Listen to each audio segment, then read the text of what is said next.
Maayong adlaw sa imong balay. Hugay-hugay sa lagay. Ayan, magandang tanghali po sa ating lahat mga kabayan. Tayo naman ay dadapo doon sa kabilang kabundukan kasama natin si Nanay Delia sa tanghaling ito. Akyat na naman po kami ngayon dahil meron kaming bibisitahin. Isang batang masipag, mabait, mapagbigay, mapagmahal at matulungin ito sa kanyang mga magulang. Kaya tara mga kabayan, punta po tayo at maghatid tayo ng Biyaya. biyaya. Yehey! Anak ko, dahan-dahan.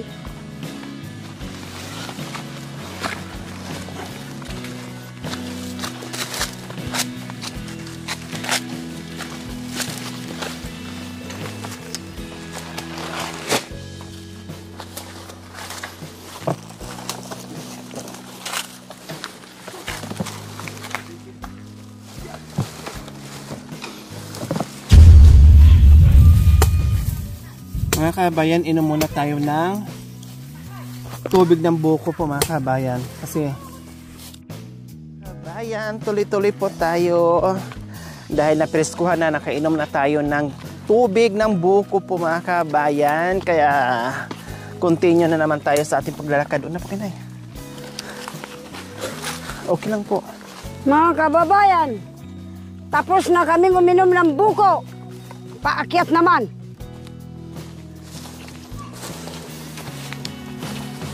Itong kapitan. Baligtad. Si kapitan ng barangay. Presinto. Siya bibigyan namin ng ayuda. Bibigyan ni madam ng ayuda. Wala na. Ay naubos na yung kamuting kahoy mga kabayan. Hinarvest nila kasi kailangan nila ng bagong pananim kasi nagtanim sila doon. No, kaya lahat ay hinarvest na nila. Kapitan! Saan na kayo? Ay! Hello! Dito. Ay, nandyan ka anak ko. Anong ginagawa mo dyan? Ha? Ay, oh wow, Nanay D. Nandoon si Kapitan, oh. Ayan po mga kabayan, oh. Si Kapitan ay talagang hindi na magpapaawat. Sige pa rin trabaho. Nandoon sa itaas. Nagtabas kasi nga bago tayo dumating mga kabayan, ito yung mga nililinis nila. No? Ang laki na. Ang laki na ng nalinis na mga kabayan. Grabe. Talaga itong bata ay walang katigil-tigil. Ay pati doon mga kabayan, no? Ang lawak na. Oh. Ang lawak na. Talagang pupunuin nila sa mga root crops itong nakatiwangwang na lupa sa paligid ng kanilang bahay. Wow! Talaga naman, no? Ang sipag-sipag mo naman talaga, oo. Lahat to, kayo naglinis? Wow, ang galing mo, Kapitan. Halika muna. Sino kasama mo dyan naglinis? Dalawa kayo ni Papa mo naglinis nito. Wow, grabe. Kumusta? Magandang hapon naman po. Ha? Magandang hapon naman po. Hindi ka napagod? Hindi naman po. O anong kinain mo bago ka nagtrabaho dyan? Ano po, gabi po. Gabi? Opo. At saka pagkain po. Anong ulam? Ano po? Isda po. Wow! Grabe. O dito ka muna. Pahinga ka muna dito sa lilim. Yan. So ayan po mga kabayan, no. Tuwing punta natin dito, talagang nadadat na natin si Kapitan na busy, no? Busy. Anong ginawa mo kagabi? Nagila po ng mga ibon po. Saan banda? Dito lang po. O tapos, Tinardal po. tinirador mo? Opo. Anong klaseng ibon? Yung ano po, kararat po. O tapos, anong ginawa mo sa ibon? Iniyaw po. Inihaw. Tapos, anong ginawa? May sahog po ng ano po, gabi po. Ay, ibig sabihin, nag-ilaw ka, nakahuli ka ng isda, nakahuli ka ng ibon, tinirador mo, tapos inihaw mo, tapos sinabawan. Opo. Wow, mga kabayan. Talagang madiskarting bata, kumbaga. No? Hindi ka natatakot sa ano? Sa... Hindi po, hindi po natatakot sa alimaw po. Pero ako'y lalong napabilib sa'yo, Kapitan, ha? Kasi...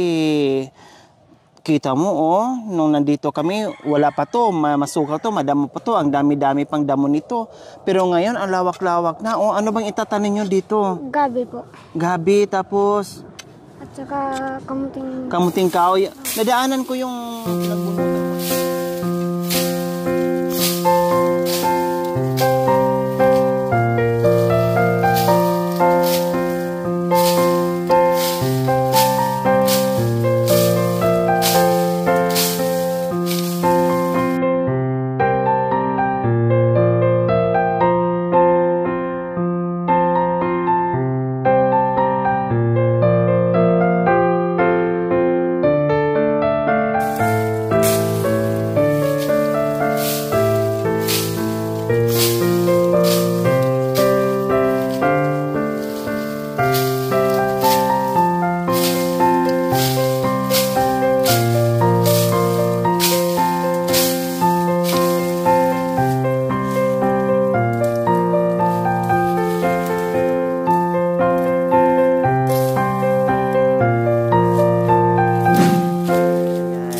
Kumusta kayo? Ha? Kumusta, Chip? Walang problema sa police station ngayon? Ayos? Pinya kanina ito. Oh, buti na lang. Walang problema sa police station. Kayo naman, walang problema sa barangay hall? Wala po. Ha? Walang mga nag-aaway doon? Wala po. O yung mga tanod yung nagiinuman? Opo. Nandito po yung daddy ko po. Wow! Buti na nandito si Daddy. Ang gwapo pala ng daddy mo. Kaya pala gwapo ka kasi gwapo ang tatay. Oh, anong pangalan ni tatay? Jeffrey po. Ha? Jeffrey po. O kuya, tatay Jeffrey, kumusta? Ito po, mabuti po. Mabuti. Alam niyo po, no, pinagkalooban kayo ng mabait na anak kasi tingin ko pa lang sa inyo, ngayon ko lang kayo nakita, pero mukhang mabait at masipag. Kaya nagbunga din yun sa mga anak mo na masipag at mabait din. Kumusta kayo dito sa kabundukan? Ito naman po yung nagtatanim po ng galyang, naglilinis po ng taniman. Kasi po yung natanim namin na palaya, tag-ulan lang po yan, sir. At tag-ulan lang. So yung Opo. patani, Yung patan naman, ganitong tag-init din po. Na lang, pag naano din ng mga daga, wala rin po. yung sigarilyas, mga kailan po kaya? Hanggang buwan lang po Mga alam lang po yan, isang buwan lang po yan, sir. Isang Wala buwan nang bunga. lang. Nung pumunta kami dito nung nakaraan, saan kayo? Nandun po ako, tinitignan ko po yung mga saging ko kasi. May mga panin din kayong saging. Opo. Saan po banda? Diyan po lang po sa kabila ng bar po. O kumain na po ba kayo? Hindi pa nga po. Mamaya na lang po. Anong ulam? Minsan po magano ng tuyong patan. So ayan po mga kabayan, no? Ganito po sila, ama sila, kahit si Ate Carla, kumbaga pag nagtrabaho sila, no, tulong-tulong sila dito mga kabayan. Ito lang nakakatuwa sa kanila. Tulong-tulong, wala rin po. Ano yun, pagdating ng pag ganito po. Kaya kailangan tulong-tulong. Halimbawa, pag wala pa nga dito si Kuya, no, kahit nandoon sa kabilang kabundukan, kabilang baryo, ang ginagawa nitong mag-iina, dito sila, linis, bungkal, kami, no. tanim. Opo. Kumbaga, busy-busyhan doon si Mister. Sasabihin din ni- Busy-busyhan din sila dito mag-iina. Tinutulungan po ako ni Kapitan. Sabi niya, tulungan na kita na para marami yung maitanim natin. Para may umulo. Kagaya po niya, sir, pag tubo na po yan, naglilinis na naman po kami doon sa kasagingan po namin. Pagkatapos dito, doon na naman. Opo. Okay. Kumusta yung pagtatabas natin, paglilinis? Napagod si Kapitan? Hindi po. Ha? Ganyan ang kapitan. Hindi lang sa barangay nakapirmi. Pag walang gawa sa barangay, dito sa kabundukan para maglinis, magtanim. Pumunta po ako sa eskwela nila, pina-enroll ko na po grade 7 na yun. Wow, grade 7 na si kapitan. Kunting kimbot na lang, matuluyan ka talaga maging kapitan ng barko. Ha? Kuya Jeff, ako'y nagtataka dito sa mga anak nyo. Kayo, ano bang katungkulan nyo sa gobyerno dati? Bakit ang mga anak nyo may mga katungkulan na? Wala po. Ha? Ayaw ko po Kayo ba ay sundalo, Ay, wala po. presidente, senador, congressman? Hindi naman po. Hindi ko po pinasukan yung ganyan. Ay, hindi nyo pinasukan. Bakit ang mga anak nyo kapitan? Konsihal? Pinalayo po Chief. para hindi po magkasakit sa palayo na gano'n. Ha? Ay, Sino ang na may pasimuno diyan sa mga pangalan? Yung pong mga kapitan natin sa mga sa baryo. Bakit? Anong sabi? Eh, paano po, kaya pinangalan ko po sa kanya yung kapitan kasi minsan po, matigas po yung ulo. Oh. Nung bata pa siya. Bata po. Yung bata pa siya. O tapos po, Sinabi ko sa sarili ko, dapat pangalan nito kapitan sa'yo. Ate na si Don Kilis. so medyo malaki na pala siya nung May salesiya ka rin. binigyan mo ng palayaw na kapitan. Para unique. No. Kagaya po niyan, sir. Kanya po pinagsunod-sunod niya. Bawat pinag-iinuman na baso, agis. Sabi ko po batang to, barambado to. Pinangalan ko po sa kanya, barambado. May mga istorya pala mga kabayan. Sa si Chief naman, ano mga istorya? Ayun po. Opo. Yan po din, pag minsan hindi mo napapansin na mamalo po yan.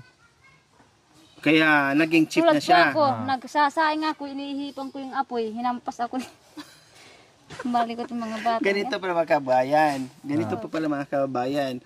Si Kapitan, nung bata pa, no, ay makulit. Kumbaga, makulit. Kaya pinangalan Kapitan. Si Barombado naman ay hinahagis yung baso o pagkain. Pinanginuman Kaya Barombado ang naging palayaw niya. Okay. Si Konsihal, anong storya ni Konsihal? Mabait po yan, sir. Mabait talaga. Kaya lang po kung nasasaktan siya, lalaban din. So si Konsihal, so walang storya, talagang pinart nila na kasi kapatid niya ay si Kapitan. Si Chief naman, yung bunso, no, ay nanghahampas na lang bigla. Okay, sige. Dahil sa sipag nyo, sa tandem nyo dito sa kabundukan, no, marami na pahanga dito kay Kapitan, no, sa anak nyo. Ang daming humanga, no, at sabi pa nga, mababait ang mga magulang, no, napasunod nila ng maayos, naturuan nila ng maayos. Kaya nagbunga ang mga anak, lalo-lalo na sa Kapitan, ay marunong din dito sa tumulong sa kabundukan. Okay, sige. Sa hapong ito, meron kaming pasalubong sa inyo. Maraming salamat po sa inyo. Maraming salamat po sa Tulad inyo, po sir. niyan, kahit mainit na mainit po yung araw, pilit niyo po kaming nilalakad.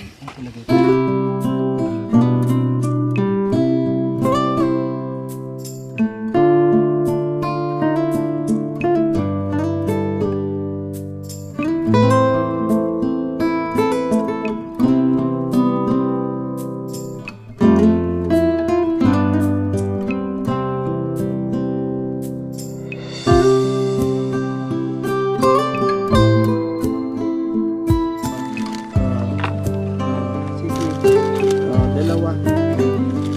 Ayaw niya yung ano yan. Ito yung akala.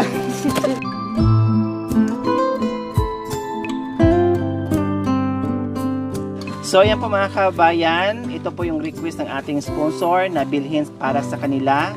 No, naka-specific po talaga mga kabayan na ibili ng groceries, ulam at bigas. No? So bumili tayo ng bigas, ayan na po mga kabayan.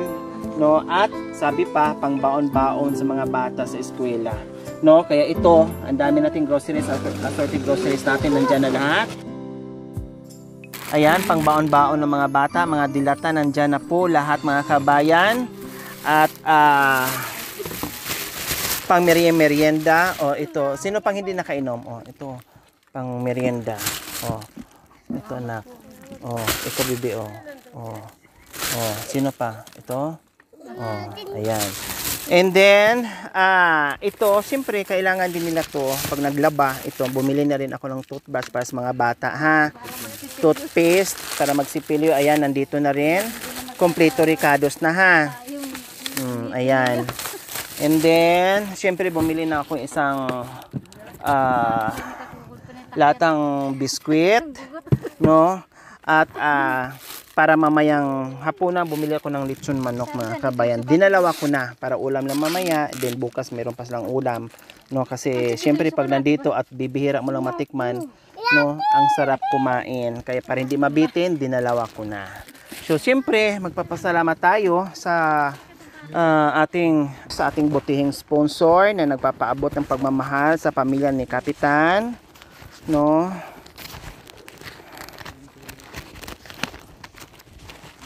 Okay, maraming salamat po kay Ma'am Maribel Gallardo from Minneapolis, Minnesota.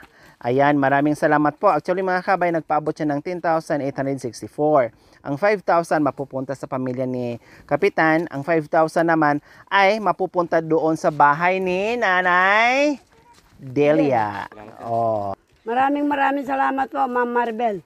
Ayan, si Ma'am Maribel ay masugi din nating manunood, no? At isa na nabigyan din ng biyaya si Nanay Delia at pamilya ni Kapitan. Hati sila doon, no? Tig 5,000 at 5,000 dito. Yung 864 ay mapupunta daw po yung sa team pang merienda. Maraming salamat po. Okay, so Mama Rebel, maraming salamat po sa inyo. Sana pagpalain po kayo ng Diyos, na sana marami po kayong matulungan na gaya naming aitang naghihirap. At kahit po mainit ng araw, pilit niyo po kaming hinahalughog sa kabundukan para lang mabigyan ng biyaya po. Maraming salamat. God bless po sa iyo, Ma'am Maribel. Ma'am Maribel, maraming salamat po sa binigay niyo pong biyaya sa amin ngayong araw na ito. Kahit na malayo po sa amin, pinupuntahan niyo po kami. Sana marami pang aitang mapuntahan ninyo, Ma'am Maribel. Maraming salamat po. Salamat po, Tita Maribel. Sa biyayang binigyan mo sa amin. May pambaw na kami ng magkapatid. Ganun kayo. Maribel po, salamat po. dito po yung ating resibo. Sa 5,000 po, ang nabili po natin ay 4,454.10. So, meron pang sukli doon sa 5,000 na 545.90. So, ito yung sukli sa pera na para dito. Okay, ate. 545. So, ayan. Maraming salamat po sa inyong mga tumutulong sa amin. Masaya ako, anak ko, kasi kung hindi dahil sa iyo, hindi nila kami nakilala ng mga sponsor. Yun po. Maraming salamat sa inyong mga sponsor na kayo ang tumulong sa madam namin. God bless po sa inyong lahat. Totoo rugo. Tama. Dugo. Totoo rugo. Ano ba nagkapampangan? Totoo rugo. Atin niya pang rugo. Totoo po. Dari ko, dugtungan ninyo. Bahala na kayo. Dugtungan na lang ninyo. Dari ko. Dudugtong kayo, kababayan ko. Hindi ko na alam ang kadugtong. Bahala na kayong magdugtong. Mga kababayan, maraming salamat dito sa paninda ni Madam. Nabili ka agad. Na sana magamit nila sa trabaho. Dahil ako, hindi na siguro ako makapagtabas-tabas. Ako si Mayora. Kasama ko si Nora. Kaya iboto ninyo sa darating na alalan. Ako ang kanang kamay ng presidente. Salamat po sa mga biyaya. Nandito po. Huwag kang magbago, palaging idalangin Nais ni Talita, tayo'y makapiling. At kung sakaling lilimot kayo sa amin, laging asahan, kayo'y mamahalin. Yan po mga kababayan. Alauna ng hapon nang tayo ay magkita. 2:00 naman nang tayo ay magkakilala. 3:00 ang wika ko, giliw mahal kita. Himpun to 4:00 noong sumagot ka. 5:00 nang tayo ay magtipanan magtatagpo upang ipadama ang tunay na pagsuyo. Ngunit ako yata sa'yo ay nabigo. Ang pag-asa nitong abakong puso sa'yo ay naglalaho. 6:00, 7:00. Hinihintay-hintay kita. Dilim nitong gabi, sa puso ko'y bumalisa. Nang hindi ko malaman kung napapano ka na. Aking mahal sa buhay ko, hanggang ngayon wala ka pa. Wala ka pa. Kaya ngayon ang orasyon, sa tuwing aking naririnig, ay tinabaho din. Kasawian bawat dinggi.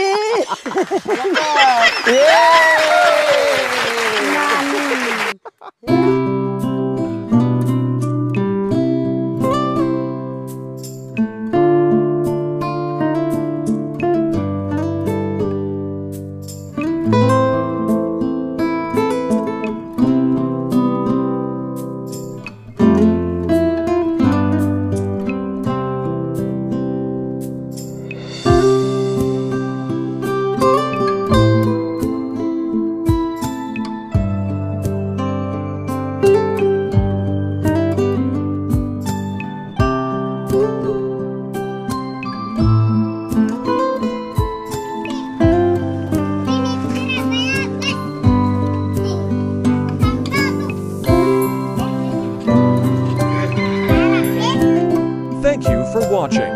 Don't forget to like, share, and subscribe.